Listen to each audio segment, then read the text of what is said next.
What's up, guys? M. Jones back in the house again, and today I have a special guest, Jim Bob. He's back. Anyway, so today, as you can see by the title, this is a spoiler review of Star Wars Episode 7, The Force Awakens. So spoiler alert, everybody. If you haven't seen it, turn this off. If you do see it, come back and watch this. I've seen it 3 times. I've seen it twice. So obviously this is a spoiler review, so we're going to obviously tell you a lot of things. So make sure if you have not seen this movie, do not watch this. But from now on, we're going to figure that you did watch it. So again, we both really love the movie if you saw the original review. And obviously, the big thing I want to do with this spoiler review is talk about what we think can happen for the next movie. Talk about what we like, what we didn't like. Yeah. But since this is a spoiler review, Han Solo dies!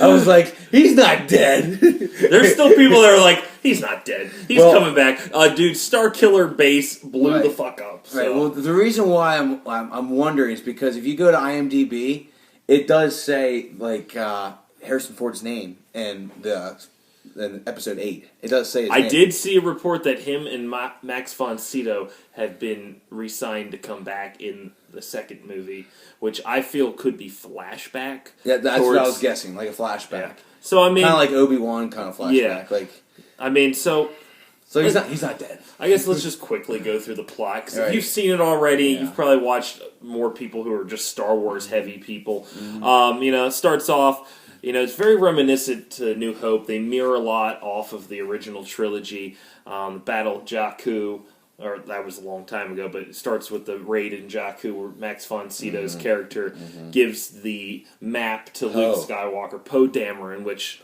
Oscar Isaac, which we already said in the non-spoiler review, is great. I thought he was awesome. He was a good player. Watching football here. He was a good actor. Great player. He was a great player. And he gets it, and he gives... Once it starts getting attacked by the First Order and Kylo Ren, he gives it to BB-8 and says, you take this, you go. Poe gets captured, and this is where we're introduced to Finn as well, who's on his first mission as a John Boyega, Finn, as a stormtrooper, and he's like, I can't do this, I can't kill anybody. So Finn kind of defects. That's his first time we can tell that he's not liking what's going on. Max von Sydow gets killed by Kylo Ren, and right away they don't hide the fact that he's got ties to original characters, because Max von Sydow says, "This isn't where you came from. I knew you before you were called Kylo Ren." Yeah, right away you're like, And so right away I was like, he's definitely Han and Leia's kid. This is what I've been suspecting the whole time. And of course you find out later that he is Han Solo and Princess Leia's son. So baby child. And so we find out that he takes Poe with him. Then we're introduced to Daisy Ridley, Rey, which she really did a great job as the lead protagonist of the film, and I mean, she just did a fantastic job. Introduction to her, she's waiting for her family on Jakku. She's a scavenger. She trades stuff in for portions, and then she comes across BB-8 and saves him. BB-8. BB-8 is definitely the new R2, and adorable. And dare I say, better than R2. Wow. R2 was barely in this movie.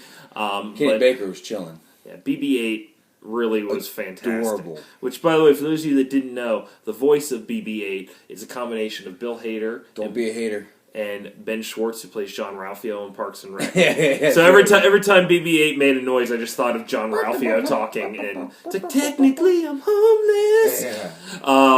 So I mean, that is just a little fun fact there. Something friendly that kids would like. So then she finds out that he is a master that he's looking for. So she's like, okay, you can stay with me. And then back on the Star Destroyer, Poe escapes because Finn helps him break out, but they find out, Kylo Ren does, that the map is in BB-8, so they know where to look. Finn and Poe break out, they crash land on Jakku, and everyone thinks Poe's dead. I knew that he wasn't dead because there was a lot of other stuff with him in the trailer, so I knew that he made it out of there. Finn finds his way to the town where Rey's at, and First Order's after them. And one of my favorite parts of the movie is when they're running away, and they're like, we can get away in that quad jumper. And he's like, what about that ship? And she goes, that's garbage. And right away, you know, that's definitely the Millennium Falcon. And then when it blows up, they're like, the garbage it is. And it turns, and it's the Millennium Falcon. Everyone lost their minds.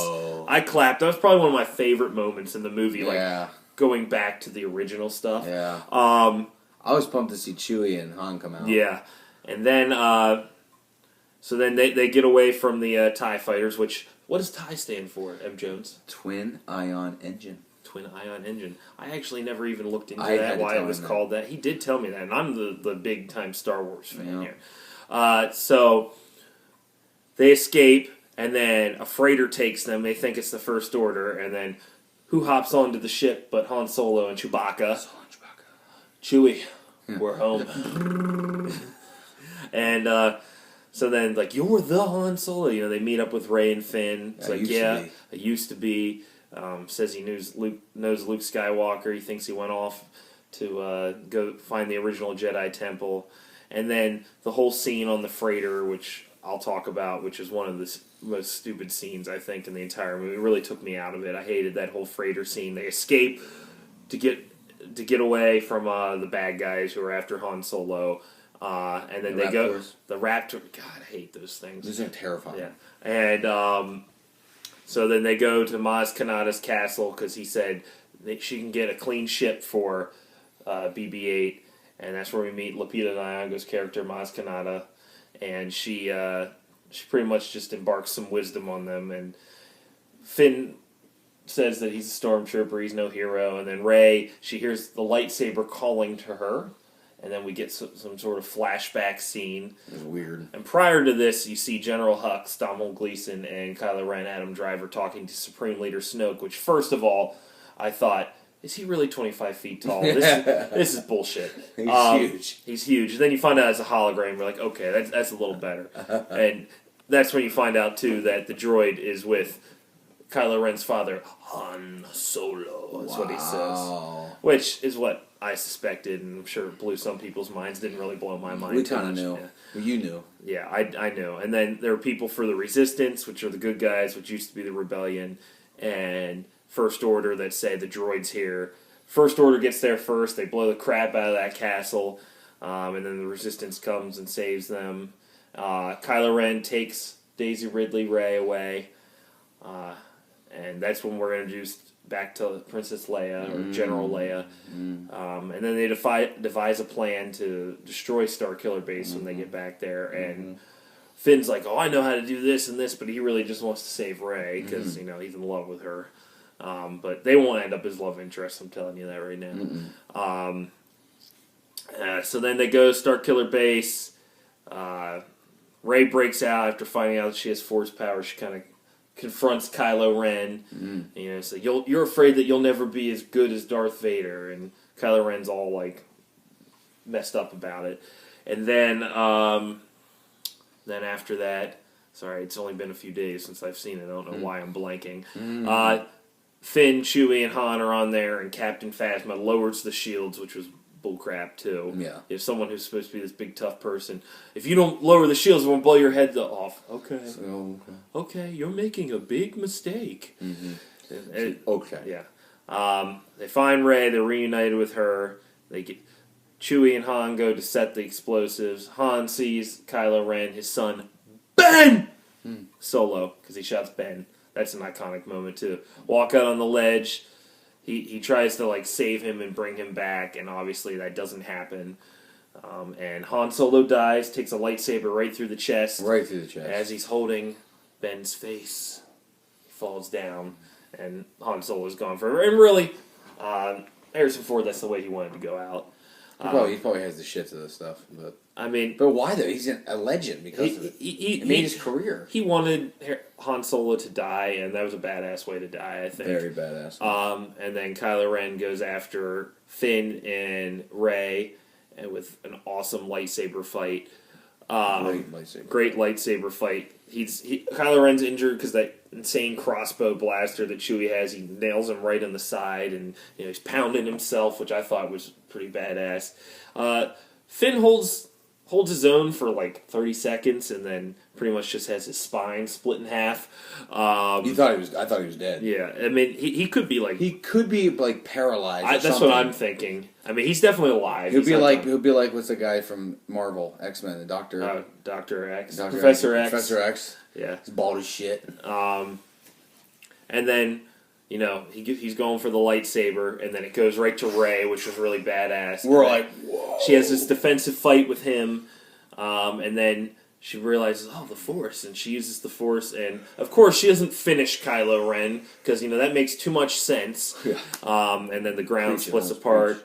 Starkiller Base is destroyed. Chewie picks up Rey and Finn, and that's pretty much done for the main, like, big battle part. We assume that Kylo Ren and General Hux got out fine because Snoke told Hux to bring Kylo Ren to him to complete his training. And then the movie ends with, you know, Rey, Chewie, and R2 to go find Luke, and she finds Luke mountain on it's island, Scully Island in Ireland. That's where they filmed that, and it just ends with them staring at each other and her holding the lightsaber to give it to him. Which I had read a lot of stuff prior to that's how people said that the movie was probably going to end, which it did. I mean, that's a very quick plot synopsis. We really don't want to sit here for an hour and a half and talk about that. We could. No. I'm sure you don't want to watch this for an hour and a half either. So that's the plot. Few things we liked. I mean, now that we can go. I loved Poe. He reminded me of the new Han Solo, and I felt like Han Solo dying in this one kind of gives Poe the runway to land on to complete the Han Solo type character. So I look forward to that.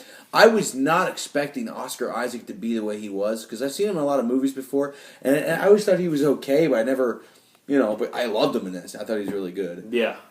I mean, the acting, and we talked about this in a spoiler-free review, I mean, the new actors, they really could have made or broke this film, and I think they made it. I mean, you fell in love with... like Finn. You fell in love with Rey. Poe was awesome.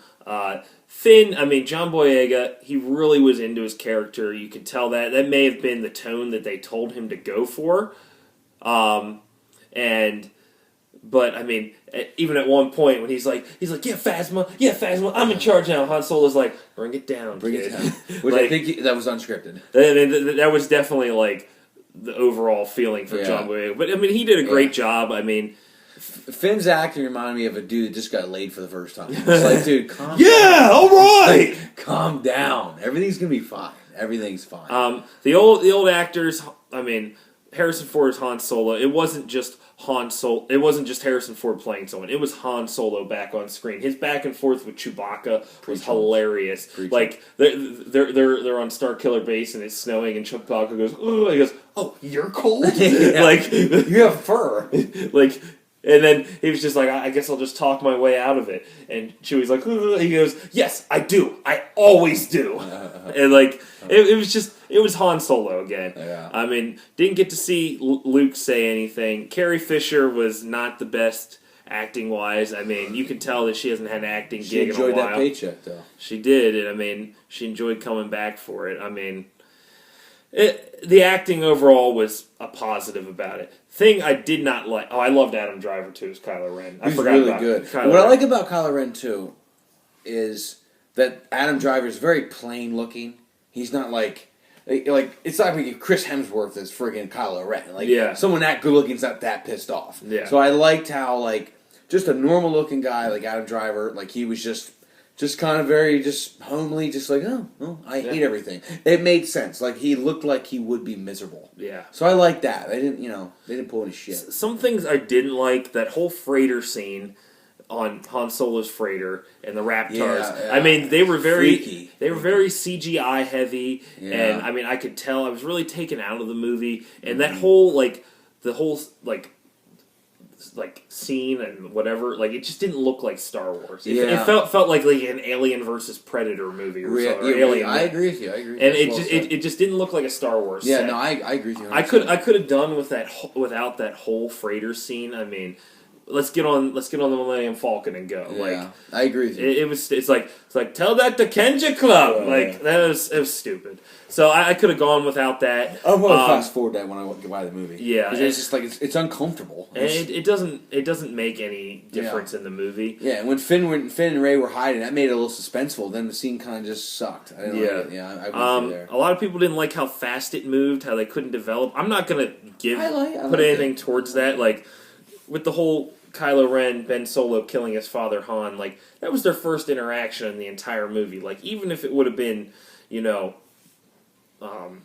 30 seconds of him saying something to him before at the Maz Kanata's planet, maybe would have developed a little more emotion. Because I've watched stuff and people have said there was more emotional connect between BB-8 and Poe than there was Han and Ben. Right. But I mean, it's your son. It's the son's killing his father. It was good enough for me. It was sad to see that. It is what it is. I mean, you can't change it. I thought it was fine. Yeah. And I mean, there's not too much to gripe about this movie. I mean, agreed. I mean, did you have any other negatives that you really? Not really. If I've come to think of it, I really can't say much. That Raptor scene in the freighter, I hated it. I really did not like it. Uncomfortable. Some people didn't like Maz Kanata. They felt she was too CGI. It was way too CGI. I didn't like that. She was really difficult to look at. People have said too that Snoke, you could have done Andy Serkis in full prosthetics and makeup, and he didn't need to be motion capture. Yeah, but he was creepy. He was creepy. But do you want to move into theories and speculations for the next movie? Yeah. Let's start with Snoke. For those of you that don't know, which the whole Darth Plagueis the Wise, who was just briefly brought up by Palpatine when he was talking to Anakin in Revenge of the Sith. Like the one in the first and second movie. Yeah, it was in the third movie. Revenge of the Sith, when he's talking to him at the opera. Darth Plagueis was killed by his apprentice, which we assume was Palpatine, or he thinks he killed him. But Plagueis' power was to could survive and live and keep people from dying. Well, Snoke looks like someone who maybe took a lightsaber to the face or some hit force electricity. We all know who that could be. And honestly, I think he may have just laid back and watched everything go on because. It's just weird for someone like that to pop up out of nowhere. This is the Skywalker story. I mean, Ben Solo. I mean, Luke Skywalker, Anakin Skywalker. They're all connected. That's what the sagas are. People complain that it's too, they're shrinking the universe. But I mean, Darth Plagueis would not be shrinking the universe because we haven't seen him at all. Mm-hmm. But I think Snoke is Plagueis. There's even a line where Kylo Ren says, "The Supreme Leader is wise." Darth Plagueis the Wise. Wow. Yeah, honestly, if he's not Darth Plagueis, I think a lot of people would be disappointed. But that's my theory. I'm sticking to it. Rey, is she Luke's daughter? I think so. I think she's Luke Skywalker's daughter. And people are like, well, even if she would be Luke's daughter or Han and Leia's daughter, no one made mention to it at all. But there are a few things. When they are in the Millennium Falcon getting ready to land on Maz Kanata's planet,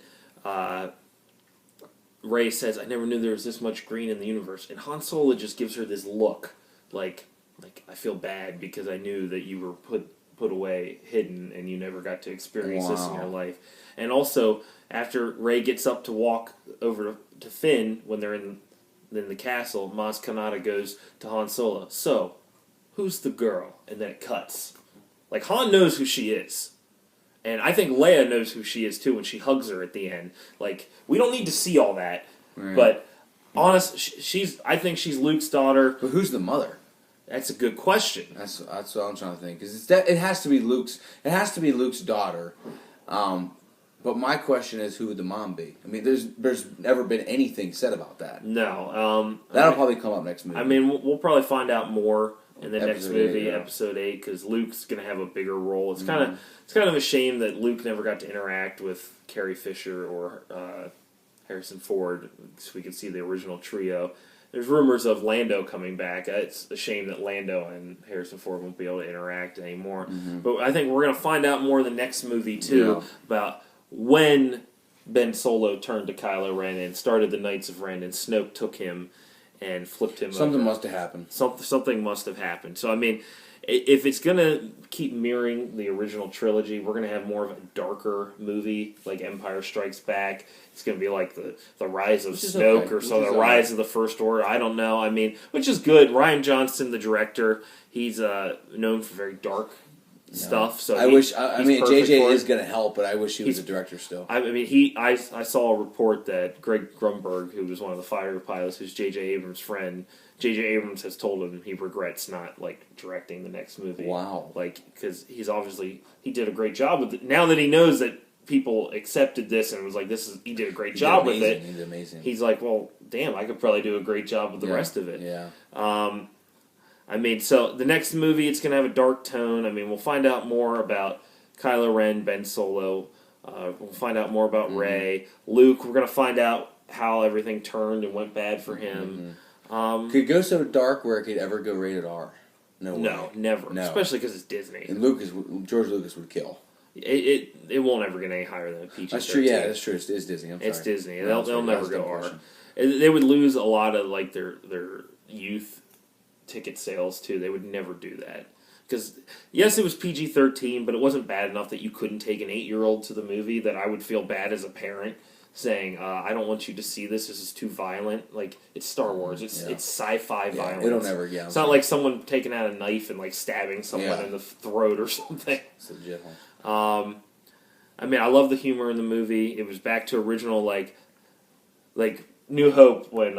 is everything okay there? Yes, everything's fine. How are you? How are you? and like now, who is this? What's your number? And like you knew how it was going to be. Like right when Poe gets captured, it's like, who talks first? You talk first. I talk first. Yeah. I can't really understand you with that mask. Yeah. And it wasn't like very Han Solo. It wasn't the childish prequels of Jar Jar Binks going P-Usa, like stepping in like poop or something. That was like the stupidest thing ever. that's how you knew that it was going in a good direction. So I mean, it had very observational humor. And I mean, we could go so much more in depth with this, but I mean, if you've seen it already, you know what's going on. Mm-hmm. I mean, we just want to do a little bit of a more spoiler review. But I loved it. I thought it was a great movie. Yeah, I mean, still 5 out of 5 for me after seeing it a third time. I mean, We want to see it on IMAX next. IMAX is definitely what I want to see it on next. 3D I don't need, but if it's there, whatever. Well, IMAX is 3D, I think, so I don't think we'd have a choice with that. But, I mean, there'd be some cool 3D scenes. I didn't want to see it the first time in 3D, that's for sure.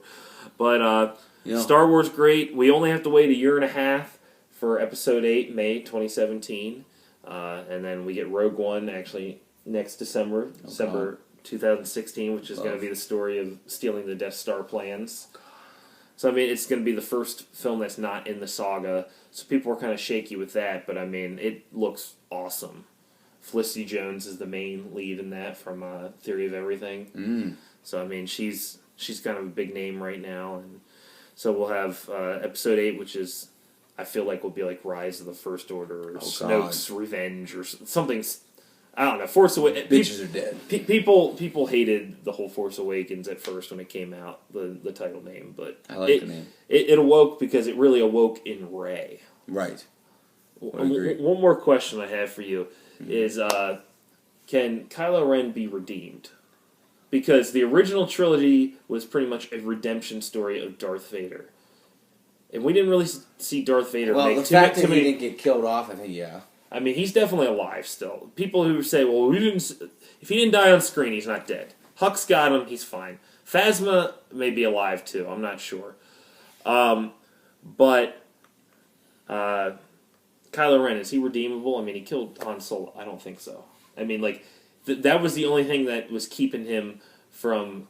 being pulled to the dark side completely, and that's why Snoke didn't complete his training. That's why at the end, after he knows that Han Solo's dead, it's time for Kylo Ren to complete his training. I think he can be redeemable, just like in Return of the Jedi with Darth Vader. It's gonna be tough. I mean, I think Kylo Ren is like a legit, crazy person. But I also think there's some substance there that something can turn him, and I think it might be Leia. Maybe that's what people have said too. I think Leia can change. I've seen that on videos and on the internet. I think Leia could say, "Look." She still she's the one that told, like, Han was like, "Nah, it's too late." She goes, "There's still good in him." Yeah, I think Kylo Ren knows that basically that resentment that Han had for him, even though he was trying to stop him, and bring him home. But I still think Han's like this little shit. Like, I think there's a lot of resentment there. I don't think Leia has any resentment at all. So no, I mean I think maybe we could see a fight between Snoke and Luke in the next movie, which would be insane. And I mean, Rey and Kylo Ren. That's going to be like if his training ups, hers is going to up more. I mean, it could be an intense lightsaber fight with him coming out more on top, kind of like an Empire. I mean, I like the lightsaber fight in this one because it was more like the originals. There was a lot more emotion. It wasn't like this Force kind of thing. It was sweet. It wasn't the prequels where it was very like acrobatic and because everyone was trained that fought in the earlier ones. This felt more like like the Empire Strikes Back fight where Luke is just trying to defend himself and just pounding away like a baseball bat. I mean, it didn't have finesse, but I mean, great movie. I'm not complaining. I'm so excited I don't have to wait 3 years for the next one. And I'm sure, I guarantee you in 6 months, a year out from now, we'll get our first teaser trailer for episode 8. I'll be shitting myself. I'll be losing it. You got anything else you want to say? We got some more movie reviews coming up later today. Check back, possibly tonight, maybe tomorrow. Possibly tonight. Concussion and Joy, I'm thinking. We're going to go check those out. We're going to go a few miles and go see Concussion and Joy. Double feature situations. So we'll let you know what we think. But until then, take it easy and okay, bye. Okay, bye.